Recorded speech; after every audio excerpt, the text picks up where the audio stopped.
उनका जमीन का खनन होता था बजरी का, और वो सरकार से मांगकर 30-40 रुपए टन में खरीद करके किसानों को वो भी 600 रुपए टन में देते थे।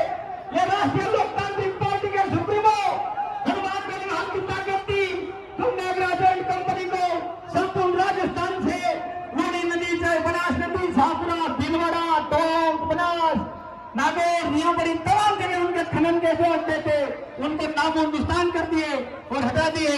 तो उसी तरह आज हम लोग आस करते हैं कि वही राष्ट्रीय लोकतांत्रिक पार्टी के सुप्रीमो कुछ ही समय हमारे बीच आएंगे और इस जूलरी नदी को पुनः उसी स्वरूप में लाएंगे जिनसे पहले हमारे पूर्वज इनको देखते थे, जो सुनित होती थी, जिनसे हमारी भूमि की सिंचाई भी होती थी, जो हमारी जमीन भी बंजर नहीं होती थी।